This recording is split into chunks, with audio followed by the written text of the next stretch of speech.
Hello students and welcome back to our channel Siraj Shaikh D study. आज time of supply का lecture number 3 है जिसपे हम कवर करेंगे नए points of time of supply. तो स्टार्ट करेंगे आज का क्लास।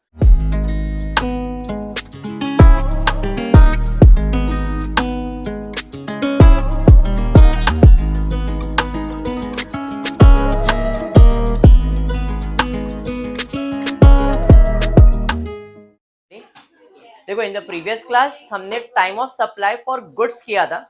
आज हम करने जा रहे हैं time of supply for services. Time of supply for goods हो गया, जिसके अंदर आपने 3 कैटेगरी देखा था, नॉर्मल सप्लाई, कंटिन्यूस सप्लाई और अप्रूवल बेसिस। अभी हम लोग date of issuance of invoice के अंदर सर्विस के बारे में पढ़ने वाले, और सर्विस के लिए जो पढ़ने वाले इंपॉर्टेंट चीज होगा जरा ध्यान देना। इधर भी 3 कैटेगरी है, normal supply, continuous supply, approval basis तो इधर होगा नहीं गुड्स, क्योंकि ये तो सर्विस है। तो यहां पे आता है supply of services says before the contract. मतलब क्या हो गया, says before the contract, it is like कि आपने सर्विस बिना कॉन्ट्रैक्ट के प्रोवाइड कर दिया है, अप्रूवल बेसिस जिसे कहते हैं आप। तो यहाँ पे goods on approval basis says before the contract दिया गया है। Okay, clear. चलिए फिर स्टार्ट करेंगे। पहला मैं स्टार्ट करता हूं नॉर्मल सप्लाई। नॉर्मल सप्लाई के अंदर 2 कैटेगरीज है। पहला है बैंक, एनबीएफसीज या ऐसी कोई आप कंपनी को सर्विस प्रोवाइड कर रहे हो, कोई इंश्योरेंस कंपनी आ गया, बैंक्स आ गया या एनबीएफसीज आ गया। तो ऐसे कॉन्ट्रैक्टर को या तो ऐसे कंपनीज को अगर आप सर्विस प्रोवाइड करते हो तो date of issue of invoice यानी कि टाइम ऑफ सप्लाई क्या होगा, या कोई इनके अलावा कोई अदर कंपनीज को आप सर्विस प्रोवाइड करते हो तो डेट ऑफ इनवॉइस यानी कि टाइम ऑफ सप्लाई क्या होगा, वो क्या दिया है। तो अगर आपने एनबीएफसीज को या कुछ भी किया है तो आपका date of issue of invoice within 45 days होना चाहिए। मतलब आपका इनवॉइस का बिल कितने दिन का कैटेगरी का टाइम दिया गया, 45। जैसे उधर आपने कितना देखा था, 6 मंथ्स, याद है। यहाँ पे कितना मंथ्स का टाइम दिया गया है, 45 डेज यानी कि 1.5 महीने का टाइम दिया गया है सर्विस के केस में, वो भी बैंक्स या तो एनबीएफसीज के लिए। उसके अलावा कोई अदर कंपनीज को अगर आप सर्विस प्रोवाइड कर रहे हो या आपको सर्विस मिल रहा है तो date of issuance of invoice, invoice कितने दिन में बन जाना चाहिए, 30 दिन में from the date of supply of service. समझा? हाँ जी, यहाँ पे हम पढ़ रहे date of issuance of invoice. Invoice कितने दिन में बनना चाहिए, तो इनवॉइस अब जिस दिन है उसी दिन बनना चाहिए, नहीं तो आपको मैक्सिमम कितना टाइम दिया गया है, 45 डेज या तो 30 डेज दिया गया है। क्लियर है? आ जाता हूं कंटिन्यूस सप्लाई। इधर 3 कैटेगरीज है, कंटिन्यूस सप्लाई के 3 कैटेगरीज है। पहला है first, in case where due date is ascertain, in case where due date is not ascertainable, and in case where payment is linked with the completion। 3 categories दिए गए, जहां पे due date मिल सकता है, जहां पे ड्यू डेट मिलना मुश्किल है, और जहां पे ड्यू डेट के लिए बैंक से वो लिंक्ड है या किसी चीज से लिंक्ड है। तो कंटिन्यूस सप्लाई के 3 कैटेगरीज है। एक जिसमें ड्यू डेट मिल सकता है, तो ऐसे केस में ऑन और before the due date of payment, मतलब हमारा बिल कब बनना चाहिए, पेमेंट या पेमेंट के पहले आपका बिल बन जाना चाहिए। Date of issue of invoice कब बनना चाहिए, ऑन और before the due date of payment. जहां पे ड्यू डेट फाइंड कर सकते हो, ऐसे कैटेगरी में आपका जो बिल होगा वो आप बिफोर द पेमेंट या on the date of payment का इनवॉइस बना सकते हो। क्लियर? जहां पे ड्यू डेट नहीं मिल सकता है, ऐसे कैटेगरी में when the supply of services receives the payment, जिसको मैंने सर्विस दिया था उसने मुझे जिस दिन पेमेंट दिया उसी दिन मैं क्या बना सकता हूं, डेट ऑफ इनवॉइस बना सकता हूं। मतलब जिस दिन पेमेंट हुआ उसी दिन मेरा डेट ऑफ इनवॉइस भी आ सकता है। समझा? क्योंकि अपने को मालूम ही नहीं था कि ड्यू डेट क्या आने वाला है। तो ऐसे केस में हमको क्या बोला गया, when the supplier of services receives the payment, जब मुझे पेमेंट मिला मैंने उसी दिन बिल बना दिया। अरे समझा? हाँ या नहीं? एंड द थर्ड कैटेगरी क्या बोला है, in case where the payment is linked with the completion on और before the date of completion of the event. भाई हमारा इवेंट जिस दिन कंप्लीट हुआ हमने उसी दिन बिल बना दिया या उसके पहले हमने बना दिया। कैटेगरी समझ रहा है? नॉर्मल के अंदर 45 डेज 30 डेज का टाइम है। कंटिन्यूस सप्लाई के 3, ड्यू डेट मिल सकता है, ड्यू डेट नहीं मिल सकता है, लिंक फॉर द कंप्लीशन। जब ड्यू डेट मिल सकता है तो ऑन और before the due date of the payment. जब ड्यू डेट नहीं मिल सकता है तो सर्विस जिस दिन मिला था उस दिन बन जाएगा, या तो लिंक्ड है तो ऑन और before the completion of the event हो जाएगा। क्लियर? नेक्स्ट है supply for the services says before the contract के अंदर क्या होगा, at a time when the supply ceases to the extent of supply made before the cessation, मतलब बस जब आपका कॉन्ट्रैक्ट कंप्लीट होने वाला रहेगा या जब आपको अप्रूवल मिल गया रहेगा भाई आप काम कर सकते हो, तो उसी तारीख को मेरा टाइम ऑफ यानी कि date of issue of invoice होगा।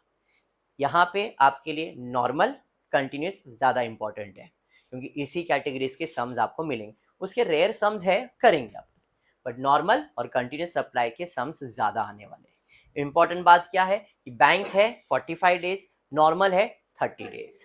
Date of invoice date of payment बन सकता है, date of invoice service payment मिल सकता है and date of invoice completion of contract भी हो सकता है। कैटेगरी समझ में आया। इशू ऑफ इनवॉइस हम पढ़ने वाले बिल कब बनाना है, 45 डेज में बनाना है, 30 डेज में बनाना है, पेमेंट के डेट पे बना सकते हैं, सर्विस के डेट पे बना सकते हैं, कंप्लीशन के डेट पे बना सकते हैं, ये इसका मोटिव यही है।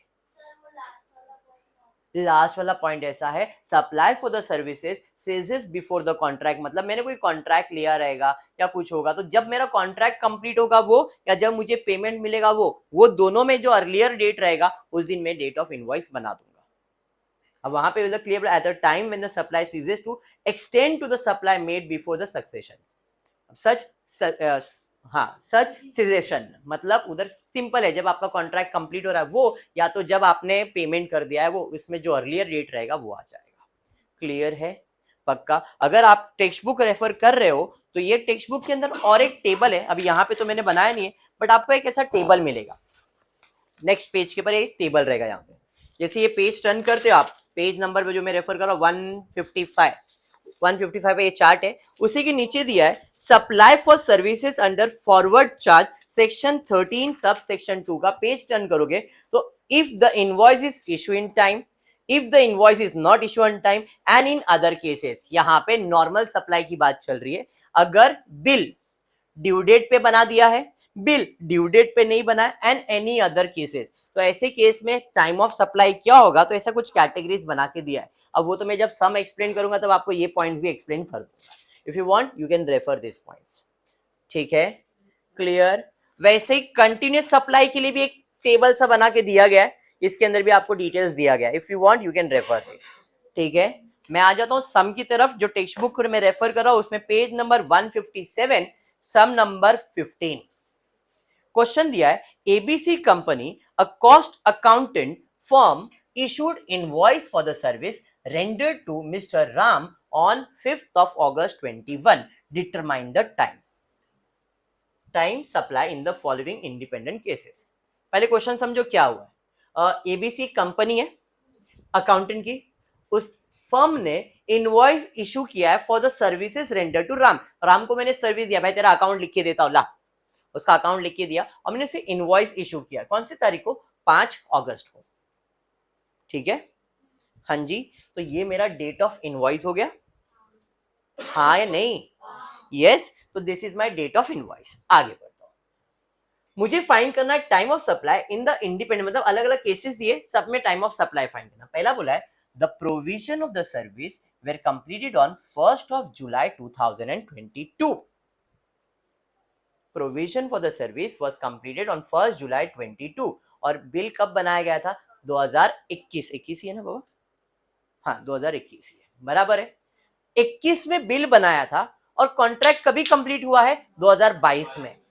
सवाल है what is time of supply, what is time of supply, क्या 17, ओके 17 क्यों, 17 2022 नहीं, 5 अगस्त 2021। सवाल है जब मैंने सर्विस प्रोवाइड किया, मैंने बिल तो बना ही दिया है, अगस्त का 2021 का मैंने बिल बना दिया है, अभी अजम्पशन है कि ये जो कैटेगरी में गिर रहा है मतलब 30 डेज 45 डेज का कैटेगरी का तो है, मतलब मैंने बिल विद इन 30 डेज बनाया रहेगा, बराबर है। सर्विस कंप्लीट कब हुआ, आता हूं मैं अपने यहां पे, in case where due date is ascertainable, where due date is not certain, ऐसे केस में when the supplier of the service receives the payment, या तो फिर in case where the payment is linked with the completion on or before the date of completion of the event।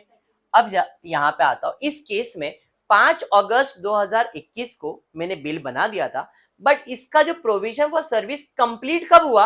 1 जुलाई 2022 को। तो ऐसे case में मेरा time of supply क्या रहेगा? जब मेरा सर्विस कंप्लीट होगा then only I will make a payment.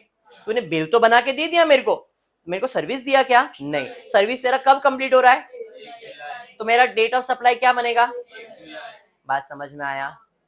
Clear हुआ? तो इस केस में मेरा time of supply will be what? My time of supply will be 1 July 22। Clear? Second में जाते हैं। The provision of services completed on 15th of July 22।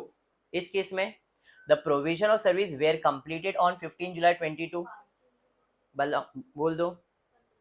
15 नहीं, 5 अगस्त 2021, 15 तारीख 2022 में मेरे को क्या बोला है? The provision of the service were completed on 15 July 22। क्या आएगा? क्या आएगा? टाइम ऑफ सप्लाई क्या आएगा? 15 नहीं, हाँ या नहीं सर? टेक्स्ट हाँ जी, टाइम ऑफ सप्लाई 5/5/21। क्यों ऐसा?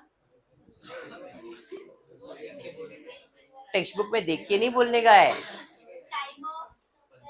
टेक्स्ट बुक में देख के नहीं बोलने का है, ऐसे ही बोलने का है।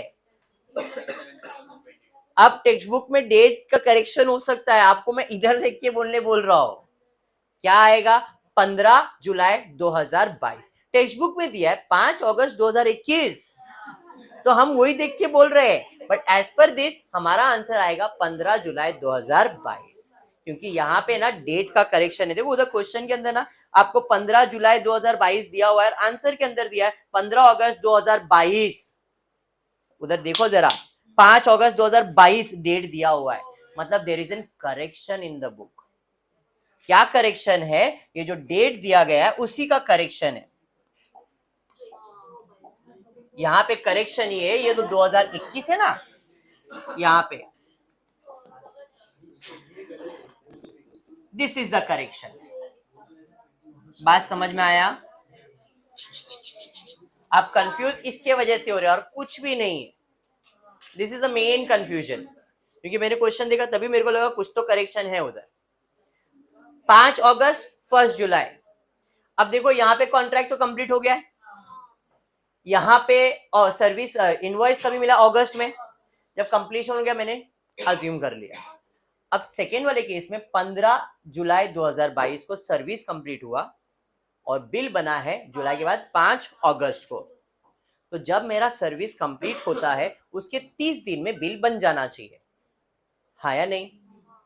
15 जुलाई को हुआ तो 15 + 15 कितना हो जाए? 30 अगस्त तक मेरे को टाइम था, हाँ या नहीं? मतलब बिल तो ऑलरेडी बना हुआ है बराबर। जब बिल बन चुका है तो मेरा प्रोविजन फॉर सर्विस क्या आने वाला है? 15 जुलाई आने वाला है। बात समझ में आया? नेक्स्ट थर्ड केस में जाता हूँ। Ram made a payment on 3 July. Payment कर दिया 3 जुलाई को, though the provision service was yet to be completed. Payment हो गया, जब पेमेंट हो गया मतलब सर्विस डन हो गया, सर्विस डन मतलब टाइम ऑफ सप्लाई। बात समझ में आया? सेकेंड केस में the payment was made on 15th अगस्त though the provision of the service is yet to be completed. इस केस में क्या आ जाएगा? पेमेंट कभी किया है? 15 अगस्त। बिल कभी बन गया है?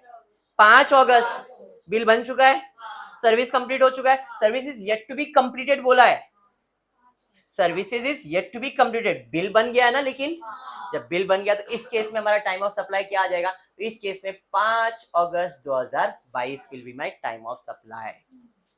15 नहीं, क्योंकि whichever is earlier will be consider. Payment or invoice whichever is earlier. वापस से एक बार सब लिख के बताता हूं जरा ध्यान से। कैटेगरी नंबर 1, कैटेगरी नंबर 1 के अंदर यहाँ पे प्रोविजन और सर्विसेज कंप्लीटेड, तो डेट ऑफ इनवॉइस क्या था? 5 अगस्त 2022 और कंप्लीशन का डेट था 1/7/22। Which ever is earlier, time of supply बराबर है। सेकेंड में 5 अगस्त 22, 15/7/22। अब इस केस में विच इज अर्लियर, शायद मैंने 15 अगस्त बोल दिया, तो इस केस में अर्लियर क्या है? 5 अगस्त। तो यहाँ पे टाइम ऑफ सप्लाई क्या आएगा? 5 समझ में आया? हाँ जी, क्लियर। थर्ड केस में जाता हूँ। थर्ड केस में क्या है? 5 August 22, third 7/22, which ever is earlier. Third time of supply बराबर है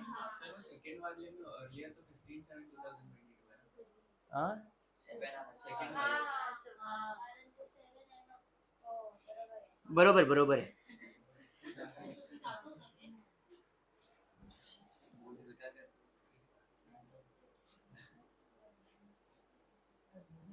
वेरी गुड, यहाँ पे आ जाएगा आपको 5/8/22 और ये आपका अर्ली अर्लियर है।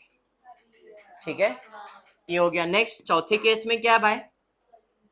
5 August 22, 15 August 22, 5 August. Time of supply समझ में आ गया? क्वेश्चन क्लियर हो गया सबको? पहला वाला क्वेश्चन क्लियर है टाइम ऑफ सप्लाई का? Any doubt till here? Very good, चलिए पढ़ेंगे आगे। नेक्स्ट क्वेश्चन में जाते, क्या है मिस्टर एक्स प्रोवाइड वाला समय? चलो, mister X provided the consulting service to mister Y worth ₹50,000, बराबर है। आगे दिया है 8 April 22, an advance of ₹10,000 is received from Mr. Y. 10 April 22, the consulting services are provided, बराबर। 16 May 22, X received the balance payment of ₹40,000 and records in his book. What will be the time of supply assuming Mr. X issue invoice on situation 1 में 15 अप्रैल 22 and दूसरे में 15 मई 22, बराबर है। चल 15 अप्रैल और 15 मई। X एक सर्विस प्रोवाइडर है, उसने 50,000 का सर्विस प्रोवाइड किया है 8 अप्रैल 2022 को। 8 अप्रैल 2022 को मुझे 10,000 रुपए का एडवांस पेमेंट मिला है। 8 अप्रैल 2022 को मुझे 10,000 रुपया एडवांस पेमेंट मिला है फ्रॉम मिस्टर वाई। 10 अप्रैल को मैंने सर्विस कंप्लीट कर दिया, उसको सर्विस प्रोवाइड किया है। 16 मई को एक्स ने पूरा पेमेंट कर दिया है मुझे and recorded in books of account. Situation 1 में अगर मैंने बिल बनाया,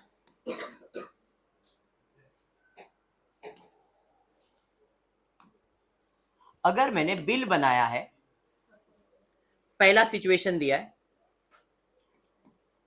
डेट ऑफ इनवॉइस 15 अप्रैल 22 को, बराबर है। डेट ऑफ पेमेंट एक है 8 अप्रैल 22, date of service 10/4/22 and date of payment फिर से है 16/5/22। क्वेश्चन पहला केस का क्लियर हो गया, first situation. Second situation, date of invoice क्या है 15 मई 22, डेट ऑफ पेमेंट तो सेम है 8/4/22, date of service 10/4/22, date of part payment 16 मई 22। सिचुएशन क्लियर हो गया, क्वेश्चन क्लियर हो गया। दो अलग अलग सिचुएशन है, एक सिचुएशन में 15 अप्रैल को बिल बना है और एक सिचुएशन में 15 मई को बना हुआ है। बाकी डेट्स तो दोनों में कॉमन है। पूछा गया दोनों में what is TOS, time of supply. देखो और बताओ what is time of supply. नहीं, वो बजते रहता है फोन, तुम्हारा बज रहा है। वेरी गुड, चलिए बताओ टाइम ऑफ सप्लाई क्या आएगा। डेट ऑफ क्या, पहला है डेट ऑफ इनवॉइस 15 अप्रैल, फिर है डेट ऑफ पेमेंट। मैंने 15 अप्रैल को बिल बनाया, पेमेंट 8 तारीख को ही मिल गया था मुझे। अगर आपको पिछला सम याद हो तो 5 अगस्त 2022 को मैंने बिल बनाया और पेमेंट 3 जुलाई को मिल गया था। तो टाइम ऑफ सप्लाई क्या था 3 जुलाई, अगर आपको याद होगा तो, बराबर। सर्विस मैंने 10 तारीख को कंप्लीट किया है और उसका पार्ट पेमेंट 16 मई को मिला है। इस केस में what is time of supply 8 तारीख। क्यों? क्योंकि हमने सर्विस का पेमेंट पहले रिसीव कर लिया ना, जिस दिन पेमेंट मिला है उस दिन अपना टाइम ऑफ सप्लाई बन गया। अरे बात समझा? हाँ, पेमेंट तो रिसीव किया है ना, इसका मतलब सर्विस तो प्रोवाइड करना ही पड़ेगा। ये गुड्स का कैटेगरी नहीं है, सर्विस का कैटेगरी है। पेमेंट मिल गया, कंप्लीशन पे हो या नहीं हो, क्लियर? अब क्योंकि ये पार्ट पेमेंट है तो आप इसको ये अज्यूम करो कि पेमेंट इज रिसीव्ड। मेरे को रिमेनिंग पेमेंट 16 मई को मिलने वाला है, बट पेमेंट एडवांस पेमेंट तो मिल गया ना, तो एडवांस पेमेंट मिला मतलब ये मेरा क्या बन जाएगा, time of supply. Other than time of supply क्या होता, 10 अप्रैल, क्योंकि जिस दिन सर्विस प्रोवाइड कर दिया है उस दिन बिल बना सकते हैं अपन। बिल तो मैंने उसके पहले ही बना दिया था, बट 10 तारीख को मैं क्या करने वाला, उसको सर्विस देने वाला, तो जिस दिन सर्विस प्रोवाइड कर रहा वो भी मेरा टाइम ऑफ सप्लाई होता। बट इस केस में हमारा टाइम ऑफ सप्लाई क्या बनने वाला है, 8 अप्रैल। ठीक है, यहाँ पे आता, बिल कभी बनाए, सर्विस कभी प्रोवाइड किया है, 10 अप्रैल से 10 मई, 30 डेज हो गए क्या? विद इन 30 डेज बनाए? नहीं,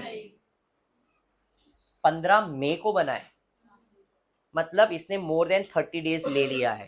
कोई इंश्योरेंस कंपनी को सर्विस प्रोवाइड तो कर ही नहीं रहा हूं मैं। अगर इंश्योरेंस होता तो 45 डेज का टाइम होता।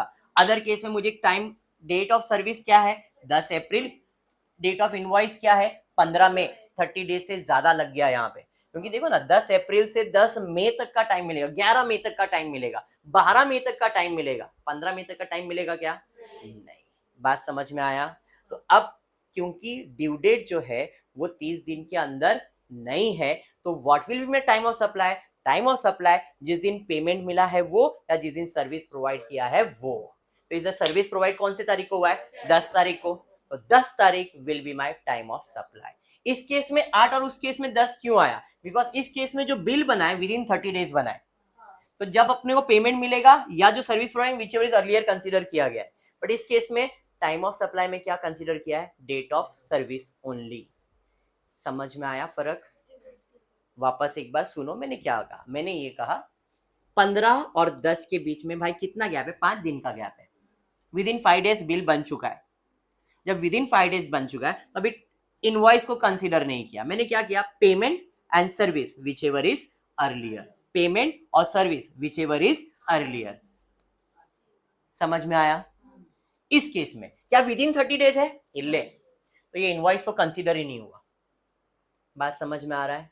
क्लियर? तो अब वापस इस केस में क्योंकि विद इन 30 डेज नहीं है तो मेरा पेमेंट कंसीडर नहीं होगा, जब सर्विस प्रोवाइड किया उस दिन कंसीडर किया। तो सर्विस किस दिन प्रोवाइड किया, 10 अप्रैल, तो 10 अप्रैल को ही मेरा इनवॉइस होगा और 10 तारीख को ही मेरा सर्विस भी कंप्लीट होगा। समझ में आया? तो इस केस में आंसर क्या आएगा, 10 अप्रैल। क्लियर है? पक्का समझा? Any doubt? पक्का? चलिए बढ़ेंगे आगे, उसके बाद क्या है, क्या हो गया, नेक्स्ट कौन सा क्वेश्चन है बा, 17? चलिए ठीक है, नेक्स्ट क्वेश्चन। और कितना बाकी क्या है, थोड़ा थोड़ा तो कर रहे, छोटे छोटे क्वेश्चन है। कौन सा वाला? चलिए ठीक है, और एक देखिए, a contract for a supply of professional service was entered for 5 lakhs for a period of 2 months on 20th July 22। 20 जुलाई को एक कॉन्ट्रैक्ट मैंने हाथ में लिया। However, 16 अगस्त 2022 को the recipient informed the supplier that he is not willing to receive any more service under the contract। जरा ध्यान देना क्या हुआ यहाँ पे, मैंने एक कॉन्ट्रैक्ट लिया है फॉर प्रोफेशनल सर्विस 5 लाख रुपए का, provided for 2 months on 20th जुलाई। 20 तारीख को मेरे को एक कॉन्ट्रैक्ट आया, अभी कॉन्ट्रैक्ट रिसीव का डेट है, 16 अगस्त को उस बंदे ने मना कर दिया, या मेरे को तेरे से कोई सर्विस नहीं लेने का। 16th August the recipient informed the supplier that he is not willing to receive any more services under the contract। Both of them mutually agreed that the service provided till the date can be valued at 3,50,000। 5 lakh के बदले में हमारा contract का value कितना हो गया, 3.5 लाख रुपया हो गया। The invoice for this was issued on 20th of August and the payment was made by the recipient on 25th August। सवाल है, what is time of supply? What is time of supply? 20 जुलाई को मुझे contract मिला, 16 तारीख को मेरे को मिलने वाला है, इनको कॉन्ट्रैक्ट चाहिए नहीं, मतलब सर्विस स्टॉप हो गया वहां पे। कौन से तारीख को स्टॉप हो गया या तो कंप्लीट हो गया, हाँ या नहीं? स्टॉप या कंप्लीट, बात तो एक ही है ना। मतलब 16 अगस्त को मैं अज्यूम करूंगा मेरा कॉन्ट्रैक्ट सर्विस कंप्लीट हो गया है, मतलब 16 अगस्त इज डेट ऑफ सर्विस। हाँ, 16 अगस्त क्या है? डेट ऑफ सर्विस है। चलिए ठीक है, आगे दिया है भाई हमारा सर्विस का वैल्यू था 3.5 लाख रुपए, मैंने इशू किया इनवॉइस 20 अगस्त को। इशू इनवॉइस कौन सी तारीख को? सर्विस कभी हुआ है? 16, विद इन 30 डेज बिल बन चुका है, हाँ जी। And the payment was made to the resident 25 अगस्त को ही दे दिया है। सवाल ये है टाइम ऑफ सप्लाई क्या? 16 अगस्त, डेट ऑफ कंप्लीशन, बात समझ में आ गया। तो इस केस में मेरा time of supply will B 16 August. Clear है? पक्का समझ में आया क्या? क्लियर 100%। चलिए फिर आज के लिए इतना ही करता हूँ, नेक्स्ट लेक्चर में इसके आगे के सम्स कंटिन्यू करेंगे। होपफुली आपको वीडियो पसंद आया रहेगा, तो प्लीज वीडियो को लाइक कर देना, फ्रेंड्स ग्रुप में शेयर करना, चैनल को सब्सक्राइब करना। Thank you for watching the video.